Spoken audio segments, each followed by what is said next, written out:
What's up, ladies and gentlemen? Welcome back to the Big Fight Field channel. It's been 2 weeks since I filmed my last podcast on here. Life has just been super busy for me in these last couple weeks.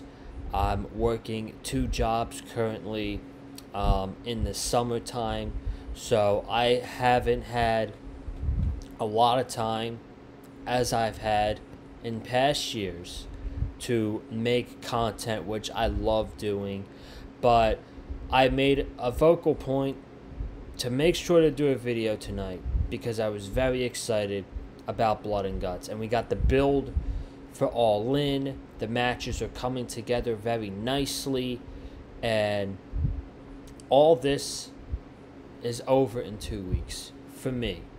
So a lot of stuff coming up here on the channel. I promise you, I say it a lot, but once I get time and once I'm free, we have Allin coming up, we have football season coming up.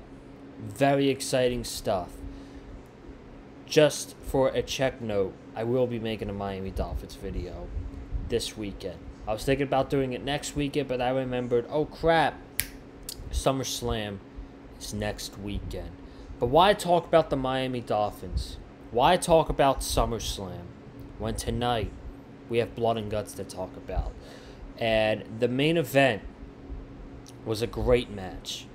As expected, all 10 men had a great match. The ending, I didn't like. I think they could have went a different direction. I didn't really like the way that they ended that match. Jack Perry handcuffed to the Blood and Guts cage. Darby Allin saying, "Put your TNT title on the line at Allin, or I will light your ass on fire." Matt Jackson quits for the Elite. Team AEW wins. I thought the Elite was going to win this match tonight, and I was wrong. Team AEW wins. Darby Allin is getting his TNT Championship match against Jack Perry at Allin. Blood and Guts is usually the blow-off to a big feud, and this feud between the Elite and AEW tonight was not the blow-off. Tonight was another chapter in the feud between the Elite and Team AEW, and now we're transitioning from this to Allin, and it seems like at Allin that the Young Bucks are going to be defending the Tag Team Championships against the Acclaimed, and Jack Perry is going to be defending the TNT Championship against Darby Allin. What else happens with the Elite at the All-In show at Wembley Stadium? We're going to have to find out. We got 4 more episodes of Dynamite before All-In, and I'm very excited for it. We've got a lot to talk about tonight. Going to skip over some segments that really weren't important to the show, but there's a lot to talk about for sure. And, you know, we're going to dive right into it. I don't have any promotions to do because I haven't filmed anything in 2 weeks. But last week, I couldn't do a review because I had family in town. So Wednesday night, I was spending a lot of time with the family. But on late Wednesday night, I was able to catch up on Will Ospreay versus MJF. And I did not know how this one was going to end.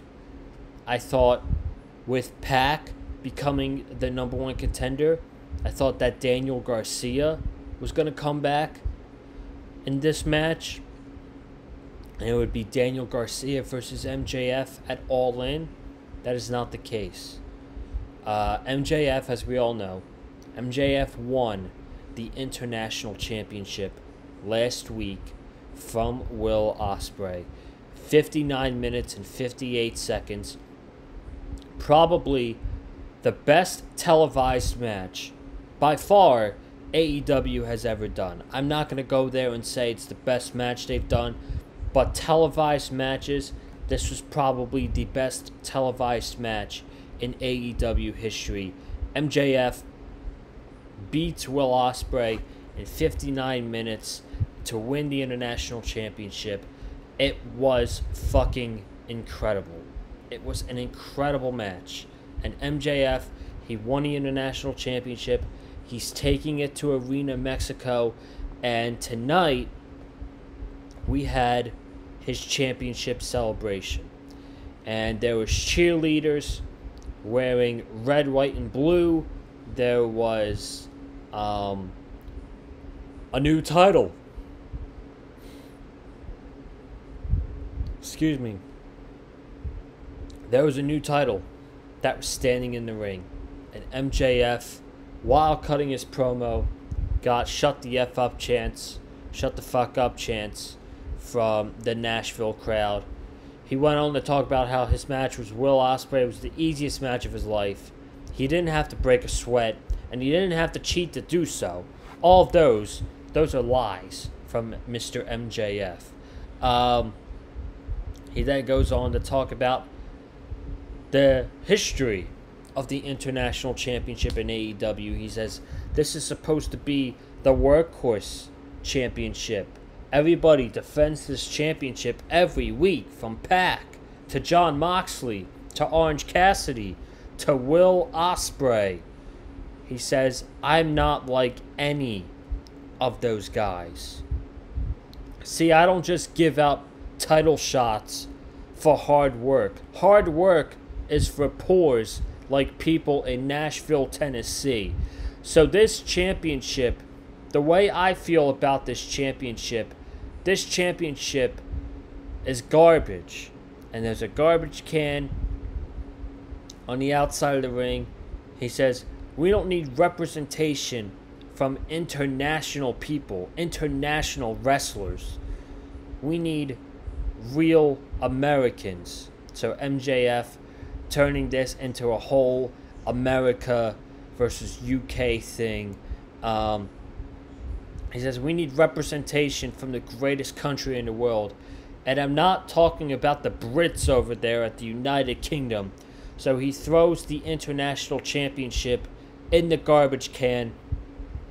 And he says, we need representation from the greatest country in the world, the United States of America. Not these trash hicks in Nashville, Tennessee. Real Americans like Maxwell Jacob Friedman. And he says, right now, I will be known as your American hero. And he unveils the brand new American Championship. How long is this championship going to be around for? I don't know. But it looks pretty nice. So MJF is going full blown with this American hero gimmick, trashing the International Championship. And Will Ospreay comes out from the crowd to attack MJF. No entrance music, just straight to the point. MJF also mentioned Will Ospreay's grandmother, who has just passed away about a month ago around there, because she passed away around Forbidden Door, because I remember the promo that Ospreay cut on Twitter. So Ospreay goes, I came out here just to give you the great news. And he says that I talked to Tony Khan and I talked to Christopher Daniels and we had a meeting, and I will be getting my rematch for the International Championship. And while this is going on, MJF is talking trash with no microphone on the upstage. They got a camera zoomed in on his face. Ospreay says international. He says, no, it's not. It's the American Championship. So Ospreay goes, I'm getting my rematch on home soil, August 25th at Allin, London, Wembley Stadium. So there you go. We're getting a rematch from last week. This is match 2 between Will Ospreay and MJF for the International Championship.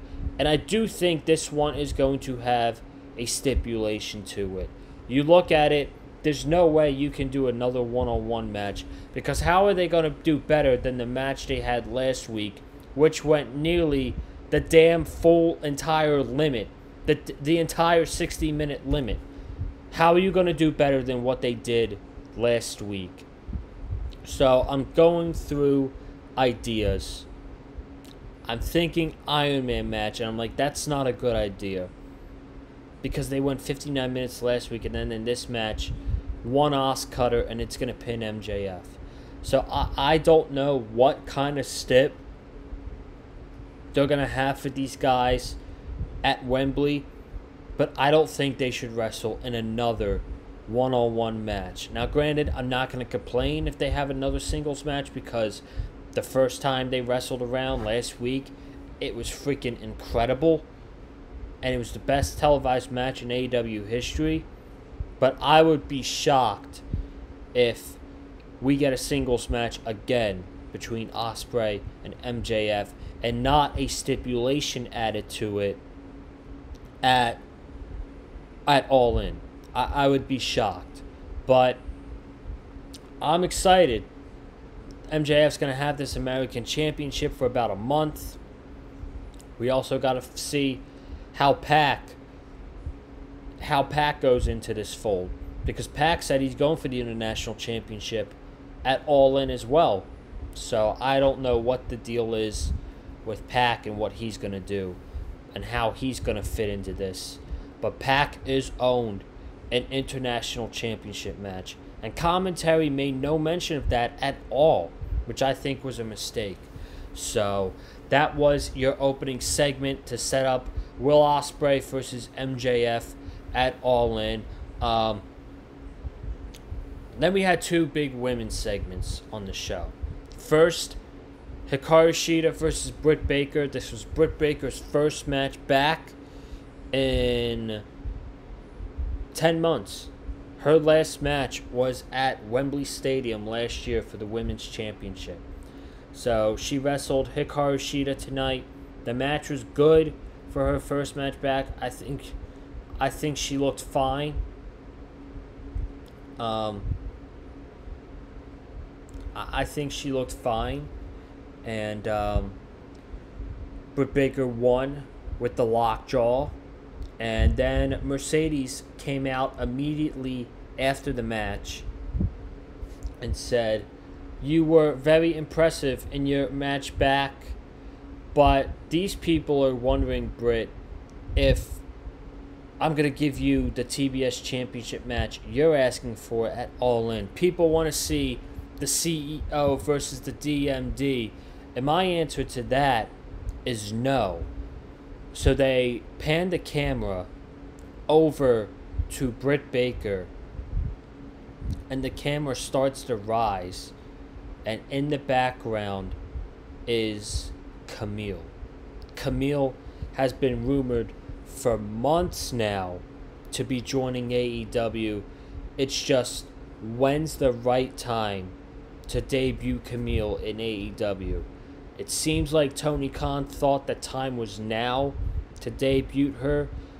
I love this role for Camille. This reminds me of when we had the early days of AEW and we had the pairing of MJF and Wardlow. This is exactly what this reminds me of. And people are like, this is a waste for Camille. This already proves that Camille is lost in the shuffle because she's a bodyguard for Mercedes Moné. So I don't know how you can be lost in the shuffle when you are with probably the biggest star in your women's division. Granted, she's not the women's champion, but they are damn treating her like one. So Camille is paired up with Mercedes Moné, and there's so many things that you can do with this in this Britt Baker feud. you can have Jamie Hayter come back when she's ready, and you got a tag team match that's pay-per-view worthy between Mercedes and Camille versus Britt and Jamie Hayter. So that's very exciting, and I'm excited for Camille. This is a big spot, and Mercedes on a promo on Twitter, which, by the way, these promos that AEW has been airing on social media, why are they not on television? They're really good, and they're not being aired on television. I don't like that at all. So this is big for Camille, and this could lead to a tag team match in the future with Camille and Mercedes Moné versus Britt Baker and Jamie Hayter whenever Jamie comes back. And then Mariah May. Mariah May, last week she came out all dressed as Toni Storm, cutting a promo on Toni Storm. This week she wrestled a squash match. Her new nickname is the Glamour Mariah May, and she wins their squash match easily. And after the match, Toni Storm's music hits, and Mariah is laughing because there is no sight of Toni Storm. And then somebody runs into the ring with a black dress on and a hoodie, and they take off the hood, and it is timeless Toni Storm. And this crowd went fucking crazy for Toni Storm. So they are brawling. Agents, referees are pulling them apart.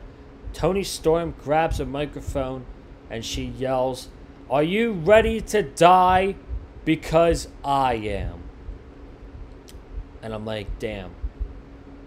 There's no way that you can convince me that this is probably the hottest feud going on for AEW right now.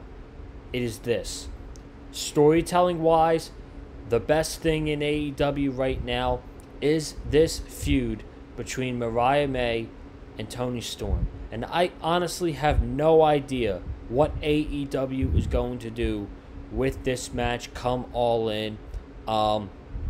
Maybe when it gets closer, I'll have a clearer thought on, who can walk away the winner of that match. But my God, it is such a coin flip right now. This crowd fucking loves Toni Storm. And I will tell you what, since the beginning of her reign as the women's champion from now, it has been a complete 180 with this title reign for Toni Storm. And it all started after Double or Nothing.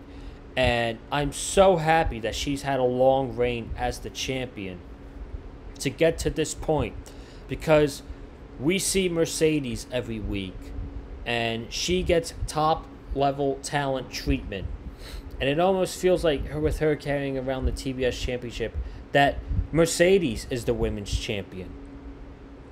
But we can't get lost in the shuffle with that, because Toni Storm has been the champion for 9 months now, and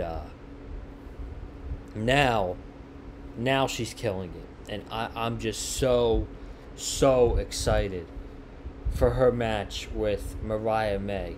A fun fact that I do want to bring up with the Toni Storm, Mariah May, and the Mercedes Camille, Britt Baker for Hikaru Shida. Tonight's Blood and Guts edition of Dynamite showcased more TV time for women than all 3 previous editions of the yearly event combined for Blood and Guts, with over 20 minutes dedicated to the division in their individual segments. So these women are getting lots of television time, and there's no way you can sit here and tell me that right now AEW the women's division is having a bad year in 2024. There's no way you can sit here and tell me that. No way.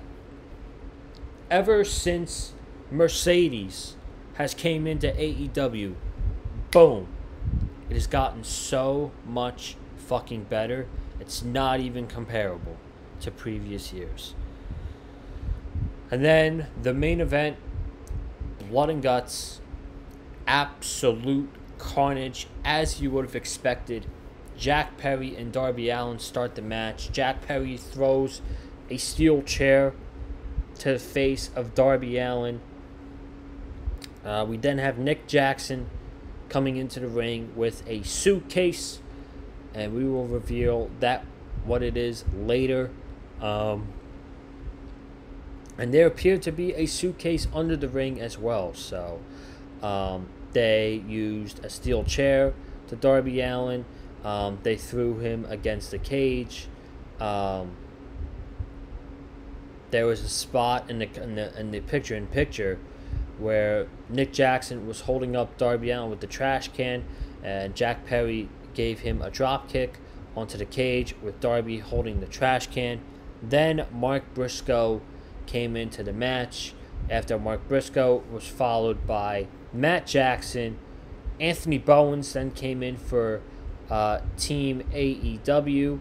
And this is kind of where shit started to get crazy. So Team AEW is going wild. Darby Allin, he has a skateboard. And I'm thinking, alright, this is just a random skateboard that Darby Allin's going to use. Darby Allin he jumps off the top rope, and he hits Matt Jackson in the back, like jumping on the skateboard and hitting Matt Jackson in the back. And right here, you see about 8 thumbtacks on Matt Jackson's shoulder area. It was sickening.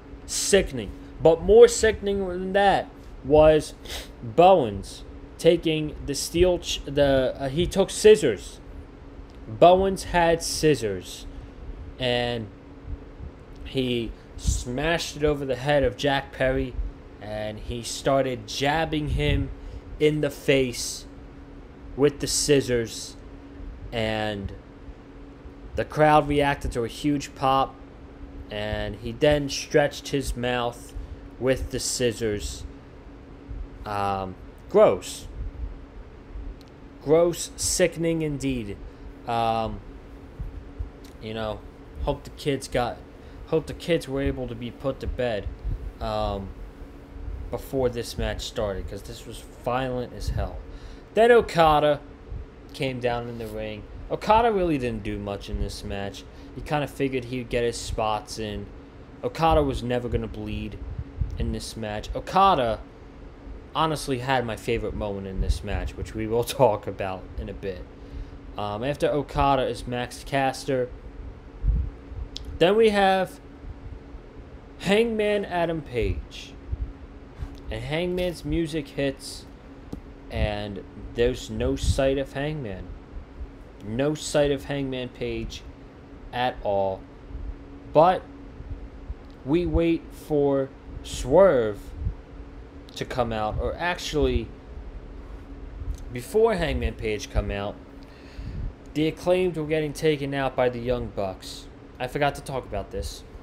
And Bowens got slammed onto a board of barbed wire. Jack Perry then handed them another board of barbed wire and put the barbed wire on top of Bowens. And Nick Jackson did a swanton bomb off the top rope onto the board.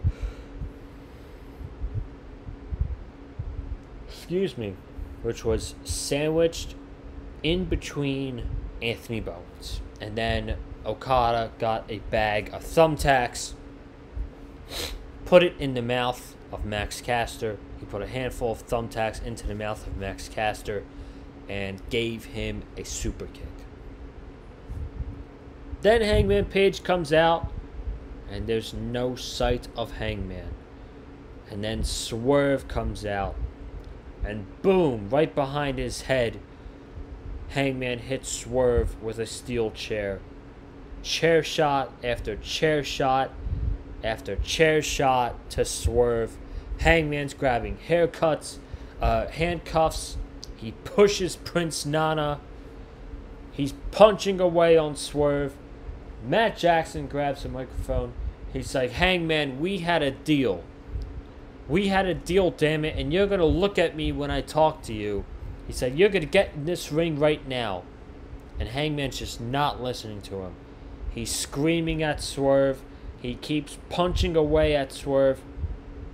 He said, you know what? If you don't get in this ring right now, you're fired. So then Hangman stops everything that he is doing with Swerve, and he goes in the ring, and he participates in the blood and guts. And they say the match is officially underway, which was bullshit because Swerve was not in the ring. So how's the match officially underway when Swerve was never in the ring yet? I didn't like that. So they're all fighting. I think Mark Briscoe went through a table. Mark Briscoe was bleeding badly. Then Jeff Jarrett, of all people, Jeff Jarrett came down with a key to unlock it for Swerve. And then Brandon Cutler comes up and he says, no, you can't do that, all this shit. Billy Gunn comes around, punches Cutler in the face. Jeff Jarrett hits Brandon Cutler with the guitar. Swerve gets into the ring. He is cleaning house. And we have Swerve on one side of the ring and Hangman on the other side of the ring. And the crowd starts chanting, holy shit, for this stare-off. I mean, rivalries for life. I think this moment right here could have proved to AEW that, hey, we love Bryan Danielson, but this would have been fucking cool if this was the main event of Allin. Again, I'm hyped for Danielson versus Swerve, but man, the story between these guys, the rivalry, this is probably one of the best rivalries in AEW history. I would absolutely put it in the top 5. This was awesome. And then Swerve, he's taking care of Hangman. And Hangman's in the corner. And Swerve grabs a staple. And this gives us memories to Full Gear 2023. And as Hangman is about to be stapled by Swerve, Nick Jackson hits a low blow. And all 4 members of the Elite, they have staples, and they are ganging up, stapling Swerve Strickland's back. And as they're done stapling Swerve Strickland, he's laughing. He's laughing at all of this. And the baby faces, they come back and fight. And Swerve starts stapling everybody. The Young Bucks, Jack Perry. And this was probably, in my opinion, the best thing of the entire match. Okada goes for the Rainmaker, sticks up the middle finger at Swerve, and Swerve just goes bloop and staples Okada's middle finger. That was phenomenal. So then we go to commercial, and earlier in the match, they got Swerve in the cage through bowl cutters by Prince Nana. So there was a little escape on the bottom part of the cage. The Young Bucks and the Acclaimed are fighting outside the cage. You got Nick Jackson and Anthony Bowens on like a pole on the left side of the cage. And there is 4 tables stacked up together. And Bowens goes flying through those tables. And during the picture-in-picture, they said Hangman and Swerve went through a stage. What they did, no fucking clue, because they didn't show it. There was a table in the ring. Darby Allin hit a coffin drop onto Jack Perry. Then Mark Briscoe was like, we have to take advantage. We have to take advantage. So, what happens? What happens is Mark Briscoe grabs handcuffs, and he handcuffs Jack Perry to the cage. And this I swear, I'm going to play the audio version of this because you guys just have to listen to this. This chair shot by Mark Briscoe to Jack Perry is sickening. Just listen to this. Again.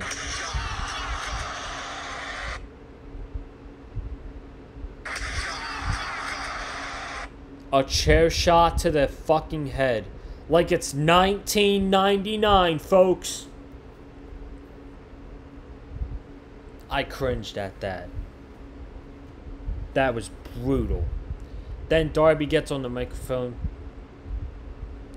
and he says, you better quit. And Jack Perry spits at him. And he says, shit, let's get the party started. And Darby goes under the ring. And he's got gasoline. He's pouring gasoline all over Jack Perry. He then has a lighter. And he says, if you don't give me a TNT Championship match at Allin, I'm going to light your ass on fire again. And Matt Jackson steps in and he says, enough is enough. This is ridiculous. You want the TNT Championship match against Jack Perry at Allin? You got it. And Darby said, no, that's not good enough. I need to hear you say the words, I quit. And Matt Jackson said, okay, I quit. And that's how Team AEW wins. I don't know. I don't like that finish. Just, you better say I quit. Okay, I quit. I don't like that at all. I would have much rather see Jack Perry quit than Matt Jackson just be like, no, this is ridiculous. Please stop. He's on his knees begging to Darby. And Darby said, no, you better say I quit. Matt Jackson just goes, okay, I quit. I don't like that. I don't like that finish. So the commercials, which is obvious. The one thing with the match starting without Swerve in the ring and the finish is the things I did not like about this match. Besides that, I thought the match was great. I do prefer last year's Blood and Guts match, though. Was it the best of all time? People are saying it is. I would give it to 2022. That match was fucking crazy. The Jericho, the JAS versus the BCC. That was crazy. Crazy shit. So I'm getting out of here. Thank y'all so much for tuning in. Be sure to subscribe to the Big Fight Fuel channel. Hit the thumbs up. Hit the like button. Comment down below your thoughts on the show. And follow me on Twitter at Colin_Joseph. And I will see you guys for a video this weekend. Have a good one. Stay safe. And as always, stay classy. And I'm out. Peace. And as always, love wrestling.